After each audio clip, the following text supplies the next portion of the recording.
सन पाए मंगल गाए, खुशियां हैं बेशुमार प्रभु घर आए हैं। उठो गुरुमुख उठो।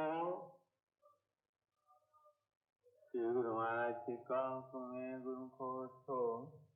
श्री गुरु महाराज जी का हुक्म है गुरु को उठो। बोलो जयकारा बोल मेरे श्री गुरु महाराज की, हुई आज अनमोल नजरे करम, हुई आज अनमोल नजरे करम। प्रभु सरस पाके, प्रभु सरस पाके खिला मेरा मन, हुई आज अनमोल नजरे करम।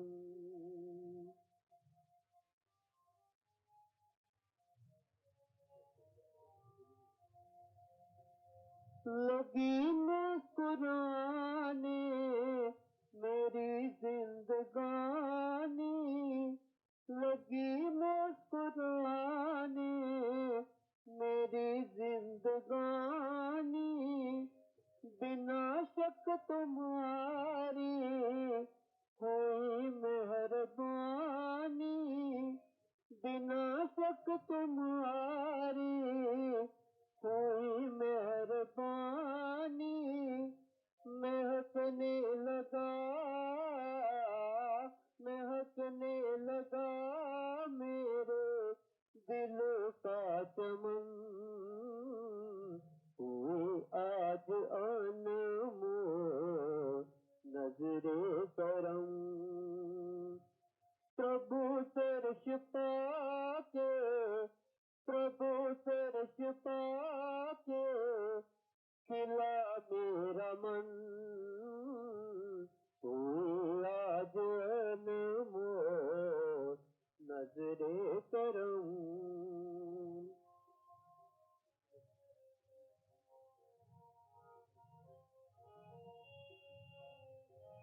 नहीं जानते क्या करिश्मा हुआ है, नहीं जानते क्या करिश्मा हुआ है, तेरे प्रेम बंधन में दिल बंध गया है, तेरे प्रेम बंधन में दिल बंध गया है, के आठों पहर हैं, के आठों पहर हैं बहारे मगन,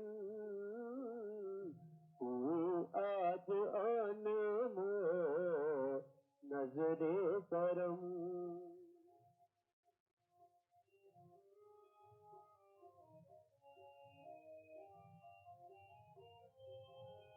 ये जज्बात तेरे जज्बात से है, मोहब्बत भी है तो तेरी जात से है, फकर जितना तुझ पे, फकर जितना तुझ पे करे हटूं, आज अनमोल नजरे करम। प्रभु तरस पाके, प्रभु तरस पाके खिला मेरा मन, बोलो जयकारा मेरे श्री गुरु महाराज की जय। आप प्रगटे से जगत में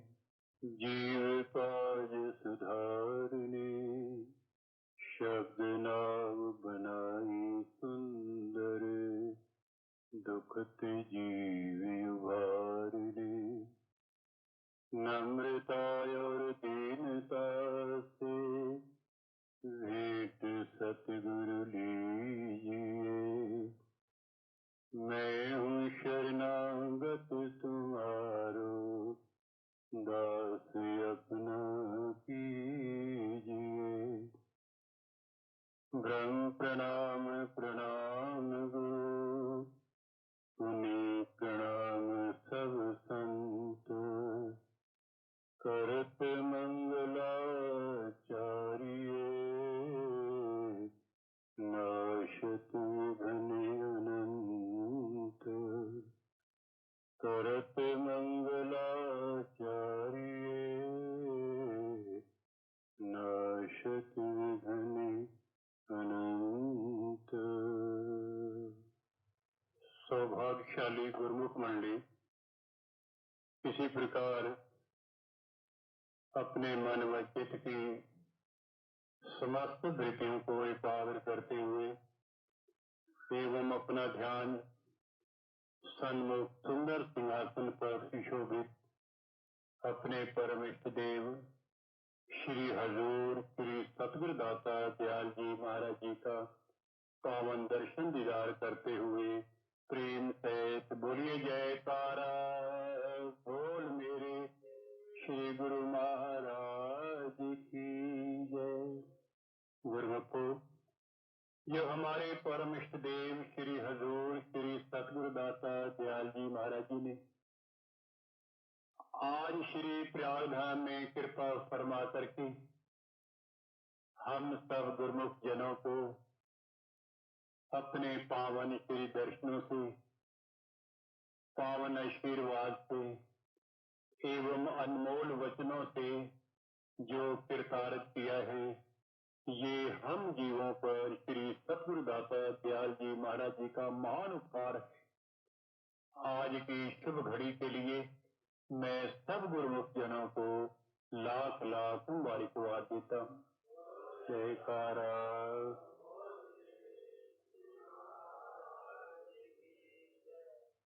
जो इस समय हम सब गुरुमुख जनों को दुर्लभ समय प्राप्त हो रहा है,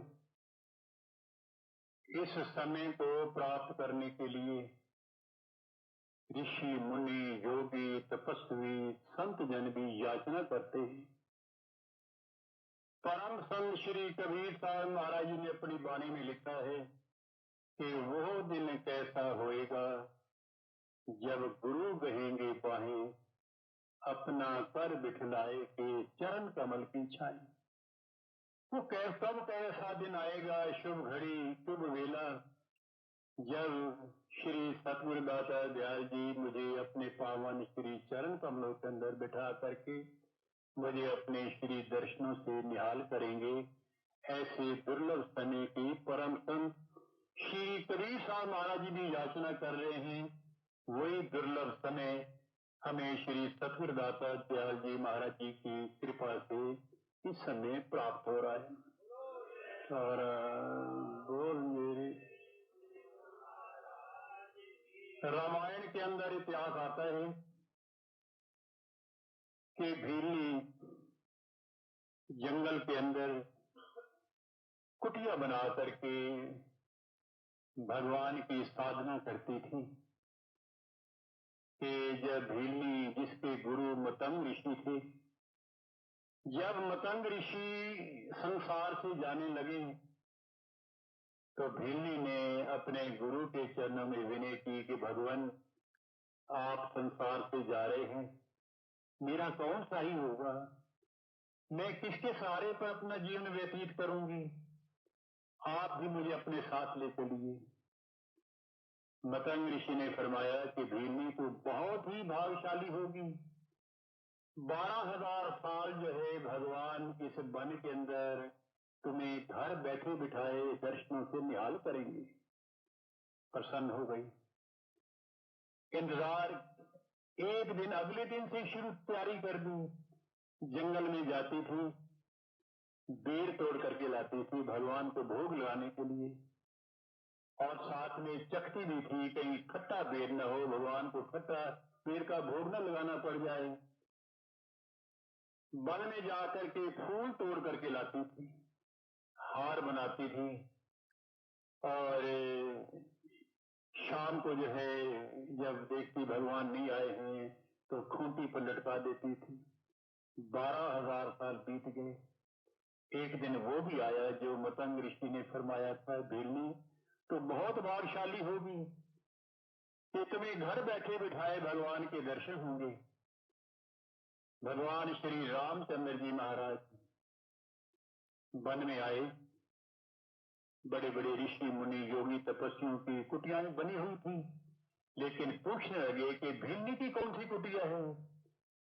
चलते चलते भीलनी की कुटिया पर पहुंचे, आवाज लगाई, भीलनी बाहर आई। क्या देखती है कि भगवान साक्षात मुझे दर्शन देने के लिए आए हैं और साथ में मतंग ऋषि अपने गुरु के वचन भी याद आ गए कि गुरु महाराज ने ये फरमाया था कि तुझे घर बैठे बिठाए भगवान के दर्शन होंगे। प्रसन्न हो गई, कहती है कि मैं ऊंचियां भागा वाली कि राम मेरे घर आए। सही मैंने में देखा गया जिस भगवान के दर्शन करने के लिए भीलनी ने 12,000 साल तपस्या की, साधना की, प्रतीक्षा की, वही आज हम दर्शन उस भगवान के घर बैठे बैठाए श्री प्रयाग धाम में अपने श्री सतगुरुदाता दयाल जी महाराज जी के कर रहे हैं।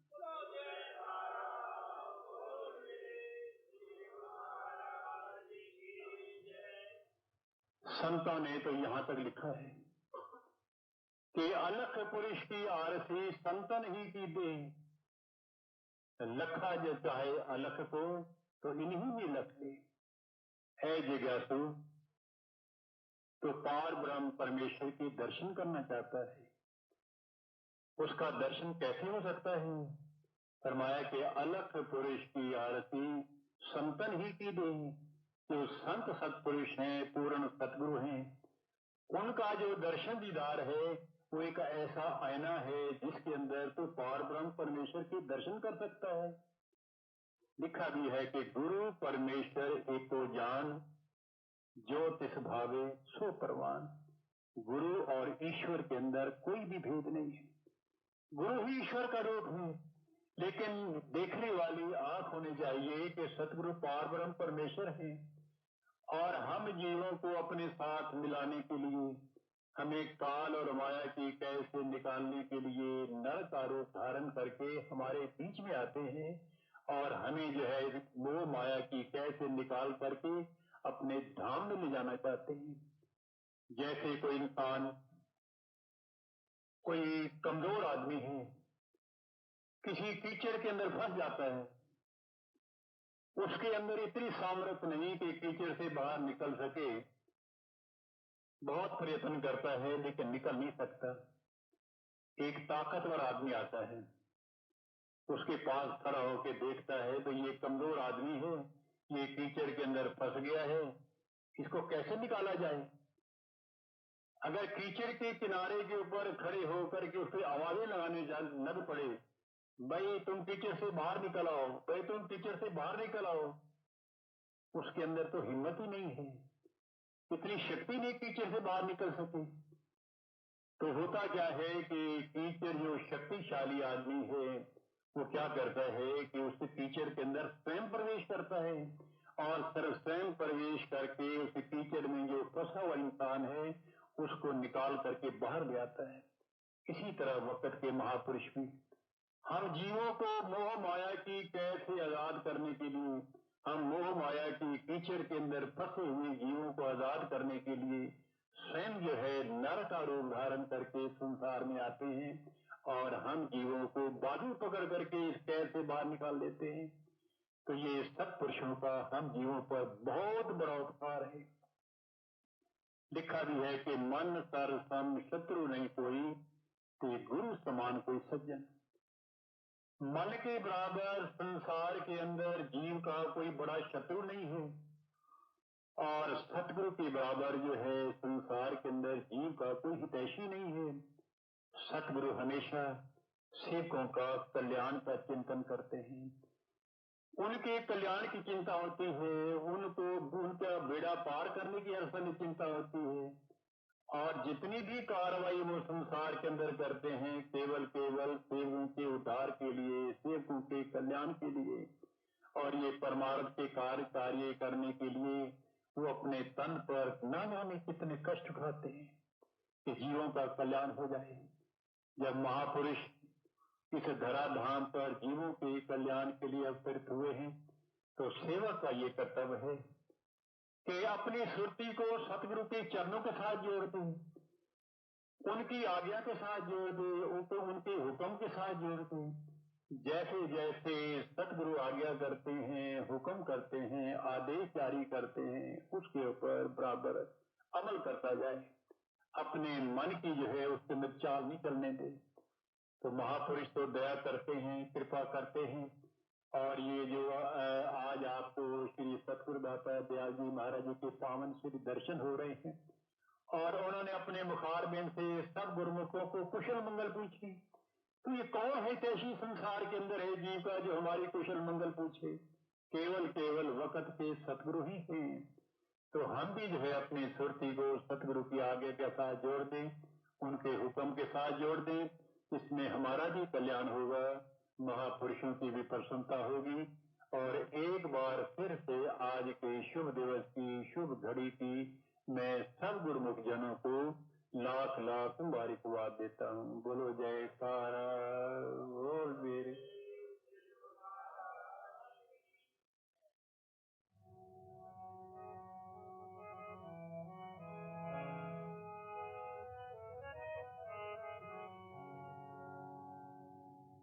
बोलो जयकारा बोल मेरे श्री गुरु महाराज की। खुशियों का ये दिन सुहाना आया है, आज मेरा भगवान घर में आया है, आज मेरा भगवान घर में आया है। खुशियों का ये दिन सुहाना आया है, खुशियों का ये दिन सुहाना आया है, आज मेरा भगवान घर में आया है। तेरे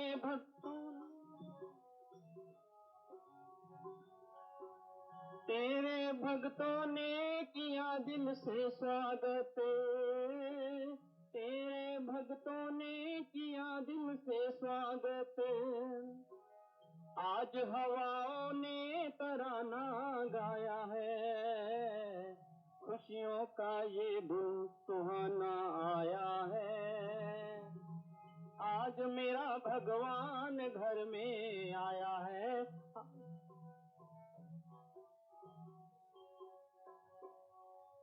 आज प्रयाग धाम में खुशियों के नजारे हैं, मेरे सतगुरु के दर्शन प्यारे प्यारे हैं। आज प्रयाग धाम में खुशियों के नजारे हैं, मेरे सतगुरु के दर्शन प्यारे हैं। रूप सुहाना सबके मन को भाया है, रूप सुहाना सबके मन को भाया है, आज मेरा भगवान घर में आया